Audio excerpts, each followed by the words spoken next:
Political activities on the uptick in Kano State as Governor Abba Yusuf set to return to the All Progressives Congress.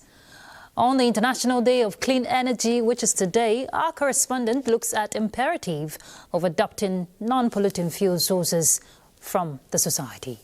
Well, we'll bring you updates from the world of sports and more. Welcome to Panorama. I'm Ruth Aguwele.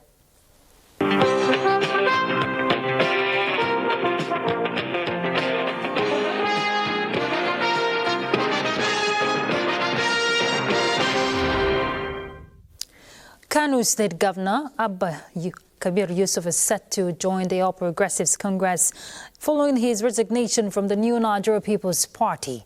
In a letter delivered to the Disco Ward chairman of the party in Gwale local government area, the Director, Media and Publicity, Kano Government House, Sanusi Bature Dawakin Tofa. The governor had said his decision was informed by deepening internal crisis within the party and the need to safeguard the broader interests of the people of Kano State. Already 21 members of the Kano State House of Assembly, 8 members of the House of Representatives and 44 local government chairmen across the state have already resigned their membership of the NNPP.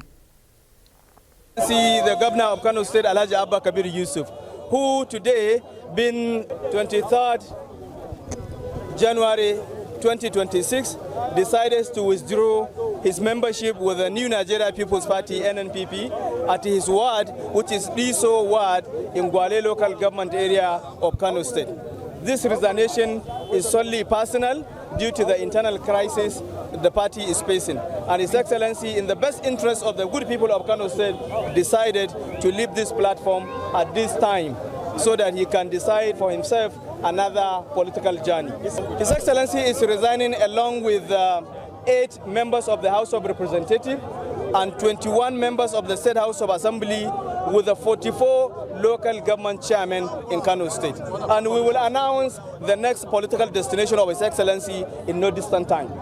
Commissioners, at least 80–90% of commissioners, but the elected members of the House of Assembly, House of Representatives, and also elected local government chairmen are part of this decision, and they have all resigned today. All right, following that development, let's join our correspondent, Abdullahi Mustafa, live. He's at the Kano State Government House. Abdullahi, I'm sure you're set, to give us insight towards, the defection of Governor Abba Yusuf to the All Progressives Congress. What have you gathered? Thank you, Ruth. As the Director General mentioned in that report, the governor had already declared his political destination, that is returning to the All Progressives Congress, which they left around 2018-2019. So the government house now is taking a new look right from the entrance to the government house. The main one, there are 3 gates. So you can see it's adorned with new national flags, Nigerian flags, and the old NNPP flags replaced with the All Progressives Congress flags, the APC. That is the chamber.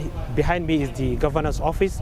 The ante-chamber is there, being set for the governor to make formal declaration of his return to the All Progressives Congress.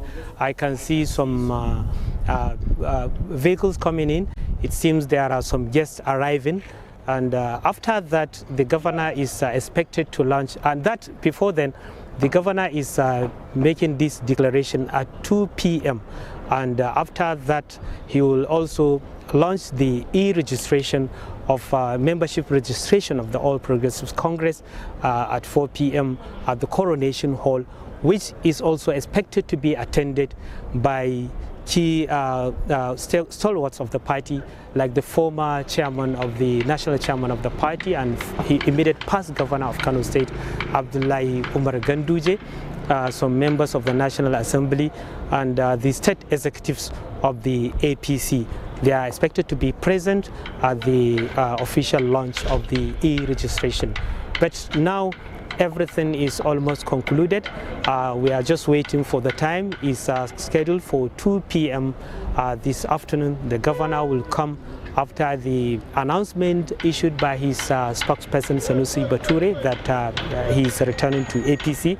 So he will make formal announcement himself and further explains his reasons for rejoining the party. Although in the statement by the spokesperson, there were reasons, crisis, and his desire to join hands with the federal government in bringing about developments to Kano State. So we'll hear when the governor makes such a declaration. Delai, in one word, how would you describe the mood in Kano following this development? In one word, if you can. It's normal. Okay, great. Thank you so much, Abdullahi. Of course, we'll keep up with development there. I'm sure we'll see that event, maybe televised live on NTA, but we'll definitely keep our eyes on it. Thank you very much. So let's turn to other issues. The Minister of Women Affairs and Social Development, Iman Suleiman Ibrahim, is mobilizing women for massive participation in the ongoing e-registration of the All Progressives Congress.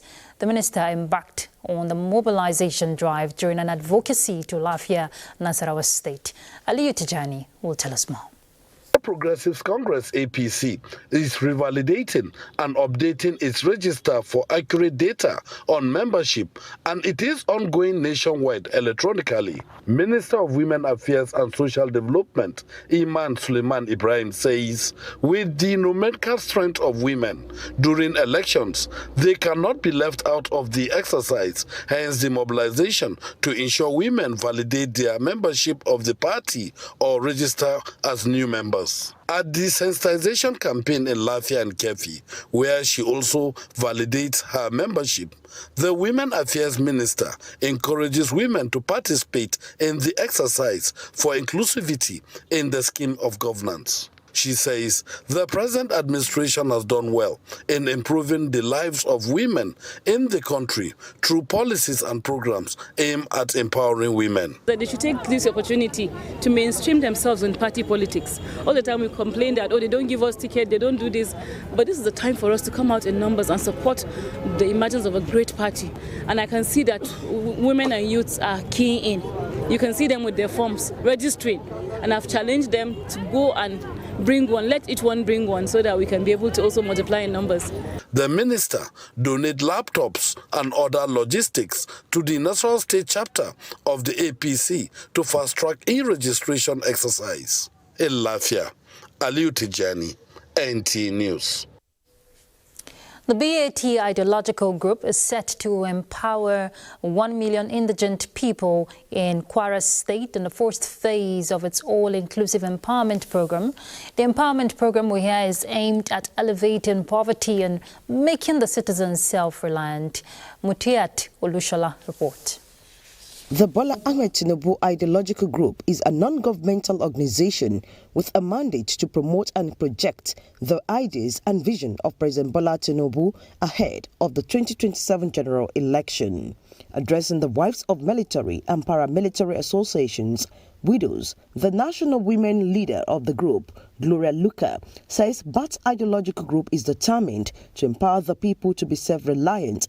We stand to achieve to empower women, both the military and the paramilitary women, to tell them of the good work that our president has been doing. Baba Siwaju is a builder of people and a mentor and a pillar of support to many people. The selected beneficiaries believe the empowerment program will surely take them out of poverty and ensure self-reliance. It will go a long way in enhancing the women to do more for themselves. With this empowerment, it can take us to somewhere. We'll be able to utilize it to take care of ourselves and our children. The all-inclusive empowerment program of BAT Ideological Group include provision of vocational working tools, business cash support, food items, scholarship to indigent students, and medical support. Mutiatu Lushala, NTA News. Oluremi Tinubu has called on Nigerians to embrace renewable energy and sustainable technologies as an essential foundation for survival, healthy living and environmental stewardship. In her message marking the 2026 International Day of Clean Energy, the First Lady says the celebration under the theme Clean Energy for People and Planet highlights the shared responsibility to protect and preserve the environment by working together to build a greener and healthier planet for all. Well, with the world pushing for solutions to climate change and energy poverty, attention is shifting to clean, affordable and sustainable power. Today, the world marks the International Day of Clean Energy. The call this year is on accelerating a just energy transition that works for both people and planet. Charles Alpha reports. Electricity is still a luxury as the day breaks in many Nigerian communities. And for many families settling outside cities, their days begin without light, without power, often relying on kerosene lamps and noisy generators to get by. Across the world, about 685 million people, reports say, still live without electricity, many of them in sub-Saharan Africa. Africa has the highest radiation. We should be producing the most solar power, yet we don't have any manufacturing plants across the continent so that we can see more of a low-carbon development pathway. January 26 marks the International Day of Clean Energy, a global reminder that access to safe, affordable and reliable energy can transform lives. This year's theme, Clean Energy for People and Planet, puts the spotlight not just on technology, but on the people whose future depend on it. We've seen what happens when there's energy insecurity. All of the commitments that were made with the NDCs suddenly started to slowly get reversed. They start to get reversed because now it's a competing priority. Do we look at economics or do we look at climate? And I think the struggle that our governments do have is how do you balance both? How do you develop your country, but at the same time, how do you address climate change to ensure that you're not the hardest hit? In Nigeria, the focus of the 2026 commemoration is on accelerating clean energy transition for inclusive and sustainable development, with support from the United Nations. For millions of Nigerians, clean energy is more than a climate goal. It is about dignity, opportunity, and a better quality of life. As the world observes the International Day of Clean Energy, the message is, when energy is clean and accessible, people and the planet thrive. Charles Alpha, NTA News. Thank you for staying tuned. So we told you earlier, today is International Day of Clean Energy. We have a guest in the studio, Dr. Alamin Ibrahim Alamin. He's an energy expert on renewable energy. Thank you so much, Dr. Alamin, for joining us. Thank you for having me. Great. Renewable energy is not new to, talking about clean energy, well, it's for renewable energy. It's not new to Nigeria. We've seen interventions by the government, from all sides. But on a day like this, what is the message? Yeah, so renewable energy is the energy generated from the clean sources and technologies, like wind, solar, geothermal, sources of energy that are non-exhaustible and then replenishing. And that the energy sources, in Nigerian context, because our definitions of renewable energy in Nigerian context has to go beyond dictionary definitions to a more layman's kind of definitions. The energy sources that are easily accessible, cleaner, and affordable. The message of today is to see, how we can, mobilize support and create awareness for the people and the government to accelerate the energy transition. So, Dr. Elamin, how can we as a nation continue to push the drive for the expansion of clean energy? We're seeing investments in diverse ways, but what needs to be done more in the aspect of support? Yeah, from the government side, there is more that needs to be done in terms of policy.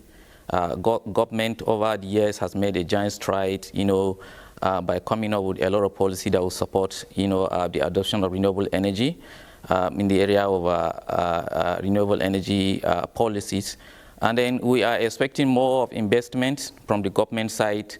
What about the private sector? You've been helping? Yeah. I'm starting with the government because the government are the drivers of whatever investment that the private sector will brings in. Private sector has shown a lot of commitment, in putting investment into the renewable energy. Through the REA, government invested a lot of money. Yeah.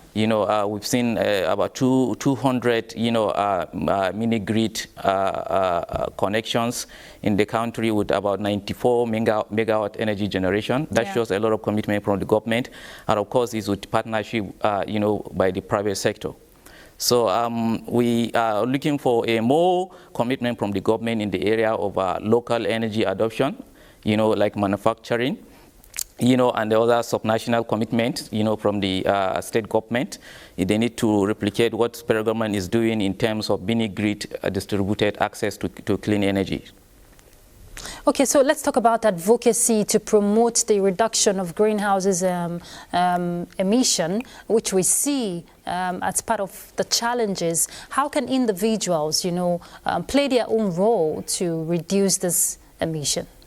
Yeah, from the individual levels, actually, we need to adopt the, renewable energy sources in our own daily activities. We have to try and see how we can, stop or minimize the usage of generators, diesel generators, petrol generators, and other, like in the rural areas, using firewood for cooking. We have so many other clean cookings, technologies that are in our mix now that we can use, to mitigate the impact of all these pollutants. And in the area of transportation, we need to prioritize the usage of EVs, like the electric bikes, electric vehicles. They are more cheaper, more affordable now. If you ask me, because if you look at the petrol, vehicles, the pollution they are causing in the environment, and then also the indoors air pollution they are causing. So we need to adopt some renewable energy sources that are more affordable and more cheaper. Dr. Elamin, you said the electric vehicles are more cheaper. Are they really cheap? Yes, sure they are. Okay. If you look at the running cost, actually.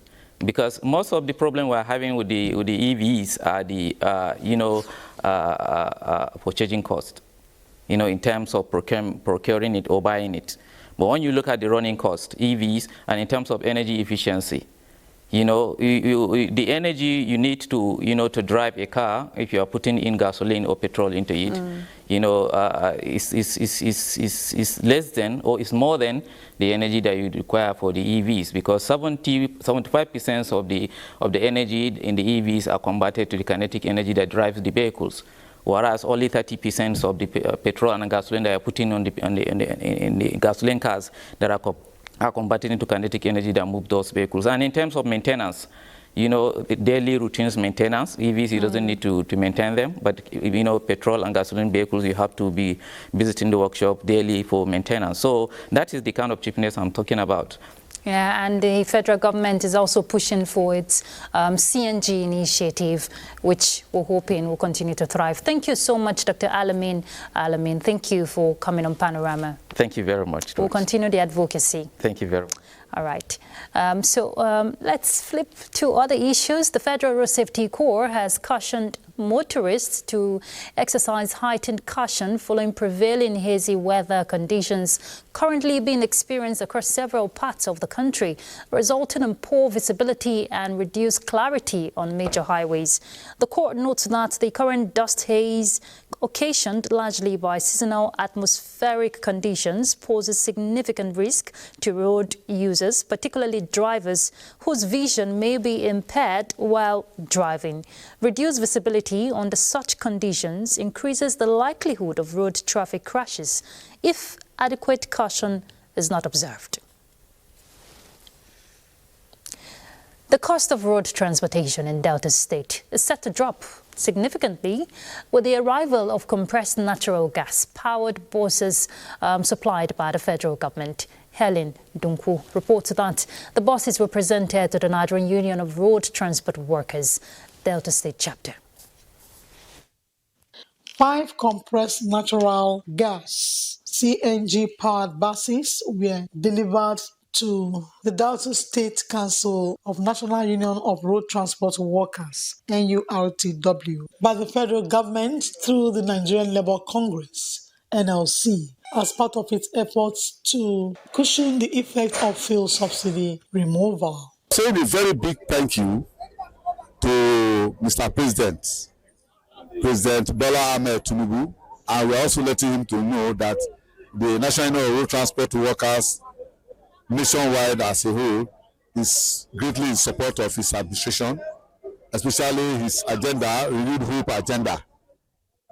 We are strongly in support of that Renewed Hope agenda, and also in support of our state governor, Oborowere Francis Sheriff. Secretary General of the NURTW Delta State Council, Chukwuemeka Okolo, said the buses will be deployed across the 3 senatorial districts of the state to ease transportation challenges. This set of CNG buses, they are the first batch of the palliative from the federal government.